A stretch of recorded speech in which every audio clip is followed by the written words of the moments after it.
So that's how the second book came to be. And the second book was, which one is It's number 2? Loving Joe Gallucci. Love and Life with Hepatitis C is also part of the title. Let me read about that one. Yeah, that's a subtitle. Okay, Loving Joe Gallucci is a romantic tale of Meg Flaherty, daughter of an eminent Massachusetts senator, and Jimmy Romano, a blue-collar boy always trying to prove himself to the imperious Flaherty clan. The novel chronicles their tumultuous courtship and marriage as they progress from heavy drinkers and IV drug users to sober and respectable members of the community who must pay the price for the reckless acts of their younger years. Loving Joe Gallucci is a story of redemption, resurrection of the Romano family through triumph over adversity, through faith, hope, and unconditional love. Let's hear about this one. Yeah. Well, this book was really special to me. Like I said, I like topics that people, like to have to think about, and I wanted to do some research, and hepatitis C was becoming very in the news. Right.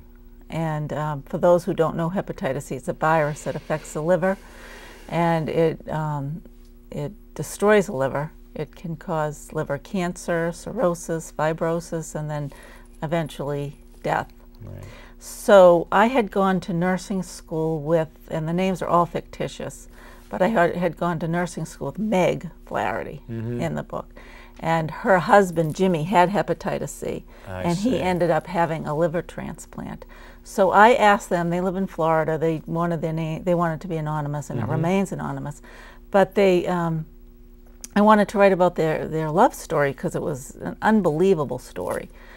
So they agreed, as long as I didn't, disclose who they were. And it was a happy ending. Yeah. So I started to write it, and my husband and I went on vacation to visit his sister in San Diego. And while we were there, my husband Gary hurt himself jogging. Like, I mean, it wasn't, he hurt his neck, and it has nothing to do with what happened particularly, other than it brought him to the doctor when we got home. Right. And so when we got home, he went, and they couldn't find a thing wrong with his neck, but they decided to do blood work because he hadn't been to the doctors forever, because men are notorious for not going to the doctors. Of course, we're fine. We don't need... So they did blood work, and they found out he had hepatitis C. Oh, boy. I mean, it was just so weird. So I said, should I continue writing this? Like, how bad is this hepatitis C, and what's going to happen?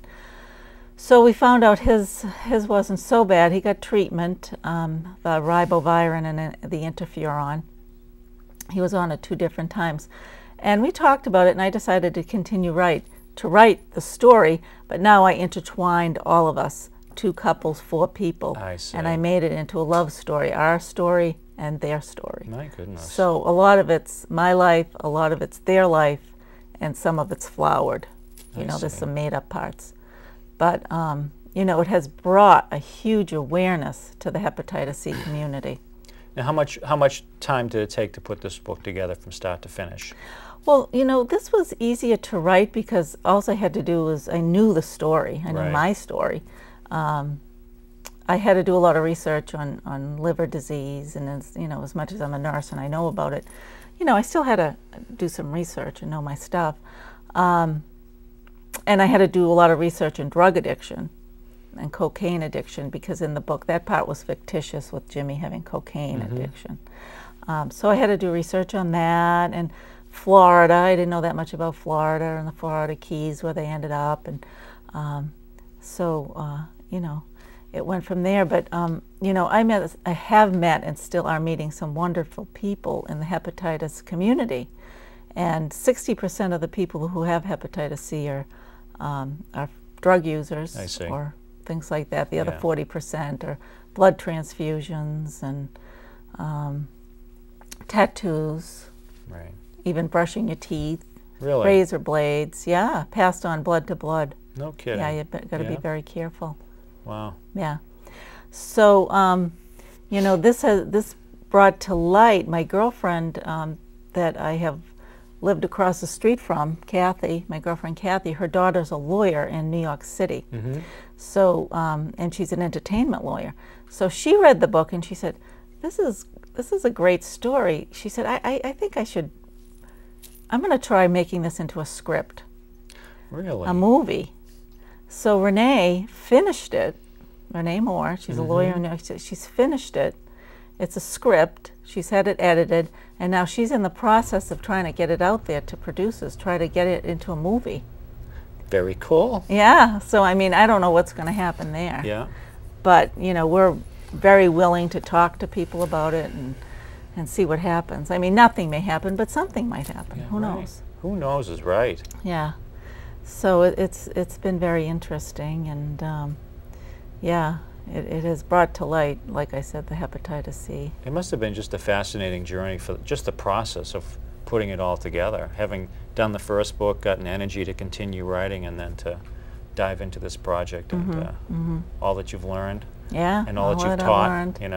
Yeah. brought in the connections that have been made. Yeah, as a and it was result of easy it. to do in a lot of ways because of being a nurse. I mean, you know what you need to look for with hepatitis Yeah. and the treatment, but it goes into that it's a family disease, not just hepatitis C, but anything, cancer, Right. and how families deal with it.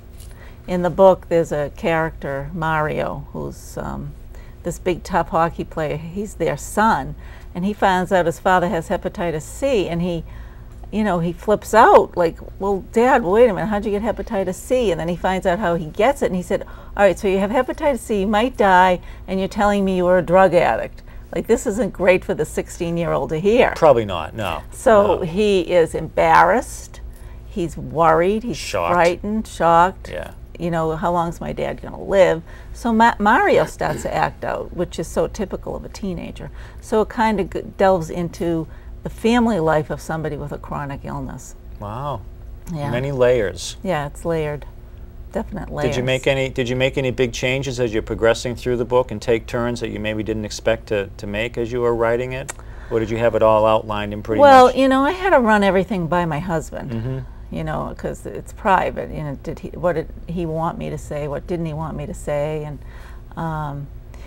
you know, he'd say, "Oh, take that out." No, nobody's going to be interested in that. Take that part out. And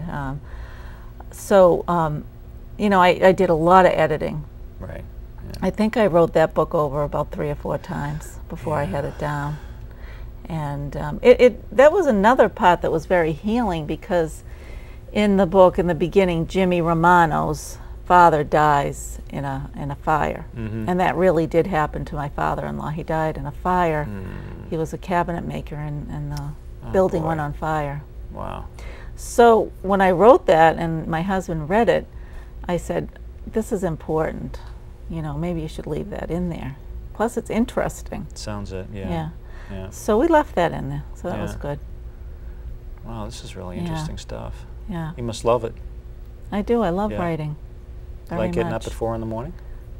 No, well, you know what? 4 is when I can't sleep. Okay. And I'll get up and write. But I do set my alarm for 5. Yeah. You know, I have like an hour and a half to write, and then I got to get to work. So, yeah. the So writing you have process. do you have a strict writing schedule? You know exactly when you're When getting I'm up? writing, yes. Yeah. I took about 4 or 5 months off, and I woke up the other morning at 5 o'clock, and I said, I got to start writing again. So for the past week, I've been doing that.